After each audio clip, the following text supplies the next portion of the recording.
Hello America, this is my next video, Patrick Bush running for president in 2020. I wanted to talk a little bit more about Freedom City, which was my big idea I put in my last couple videos. These videos are all numbered. They're on Facebook, on an open public page. I'm not too familiar with Facebook, but they're on a public page. Don't have to be my friend. You can see what I'm doing and share these videos with friends, hopefully, if you like what I have to say.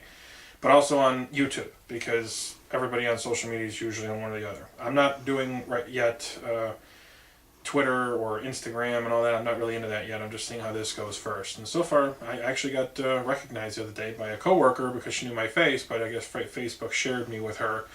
And she asked me, and she goes, "Pat, are you running for president?" And I'm like, "Yeah, actually I am. How do you know? I didn't tell you or give you a business card. I've been handing out business cards to everybody lately." But things are going well. You know, for all of you out there who want to know how my progress is, I talked to thousands of people, right? And so far, not really a lot of negativity, which is nice to hear and nice to see. And what I mean is nobody's saying you're dumb, you're stupid, you can't do it, you don't have enough money, why are you bothering, you should quit, you can't compete. None of that. Everyone's been really nice, asking me for 20 more cards because one guy asked me for 20 more cards because he's on a soccer team. He's going to hand them out to all of his teammates and his team. Sure, here you go. Thanks for the help. Another guy I know at work, he basically said that he's going to go put them up at the VFW hall in his town, and he's going to hand them out at the gas station and stuff. So it's like, people are really excited about a truck driver, working man president. And I don't think, I've been asking a lot of people, I've been doing my own research, and I've been asking a lot of people recently about, has anybody else, like a working man, ever tried this, right? And I've been asking people who remember all the way back from before the Carter administration, and they can't remember anybody. So I'm like, well, there haven't been bus drivers or plumbers or carpenters or a guy who works for the cable company or, you know, anything like that. Nobody's tried this, and I guess no. So I guess I'm kind of the first, and I'm learning that as I go along, because everywhere I ask, can I leave my business cards or can I hand them out to people, because I don't want to get in trouble in any businesses, you know. Some places are fine with it, some places aren't, you know. When they they ask me, and they're like, "You're a truck driver and you're running for president?" I'm like, "Yes." Why? And then when I ask them, "Is it okay if I do this or do that?" they don't know. They don't have an answer for me. They're like,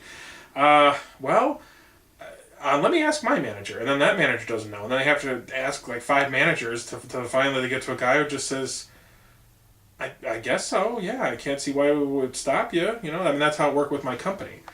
I'm a truck driver. I have been for 10 years, you know. I'm just kind of reiterating this for people watching the videos now. These videos are all numbered on YouTube, so if you want to go back and watch my first ones and watch them in order, they're all 10 minutes long about, you know.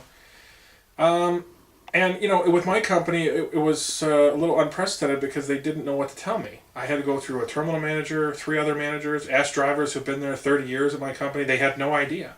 Human Resources didn't even have any idea.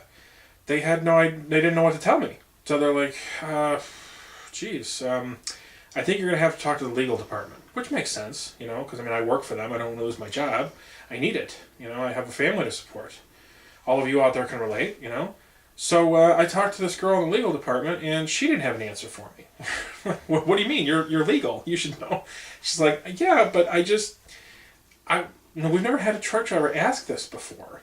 So she's like, and let me tell. And there's a guy that's been there 30 years in the legal department at my company. You know, a long time.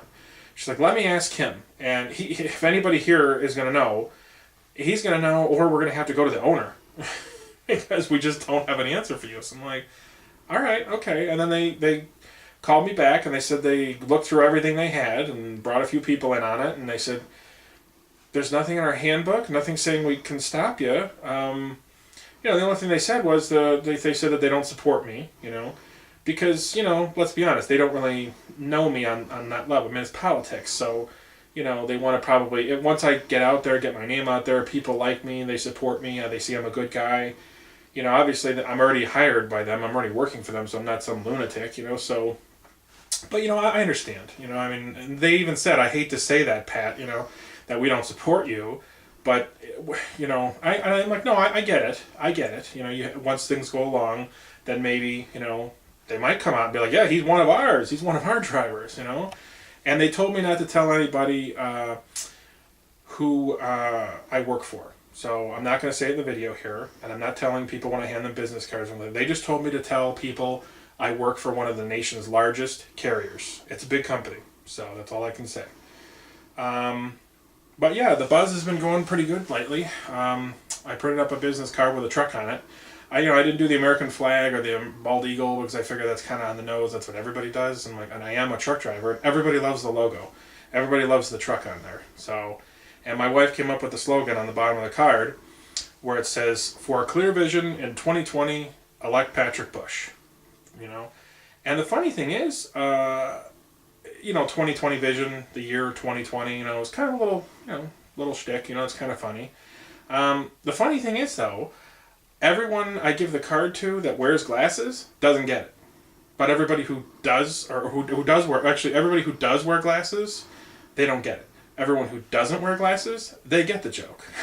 Which doesn't make, you think it'd be the other way around, because people who wear glasses and contacts go to the optometrist, have vision problems, they know all about 2020 and 2010 vision, 1020 vision, but they all miss the joke. And the people who don't wear glasses get it. So it's like, I just thought that was funny, that it's the other way around. But anyway, but things are going really well, and I wanted to talk more about Freedom City because it is my biggest idea. People have a lot, I've learned people have a lot of questions about it.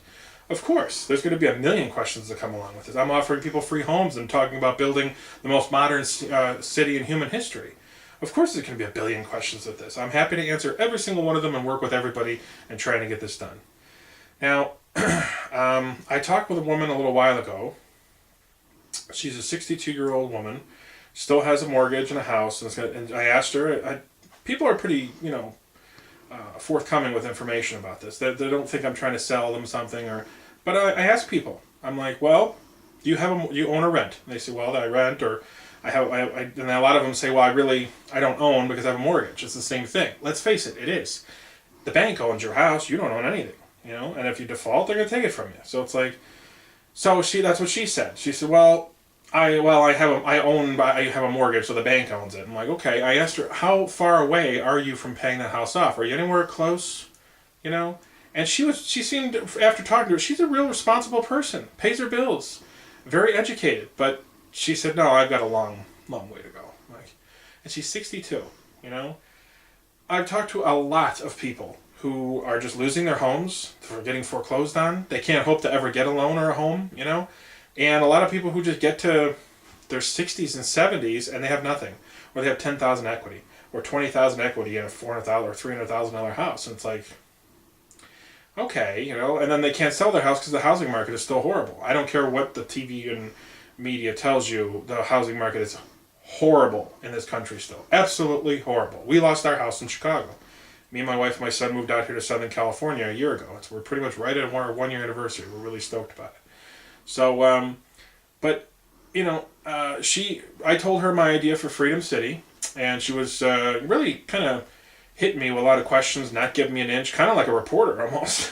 It was actually kind of nice because everybody else has loved the idea of free homes, how I'm setting it up, how I'm doing it, my plans, my ideas, Because, a lot of times when people, like, I saw, Kanye West on the Ellen DeGeneres show the other day, and he just, he seems like he's got a lot of passion, but doesn't really seem like he has any direction or specific. Because she asked him for an example, he didn't give her one.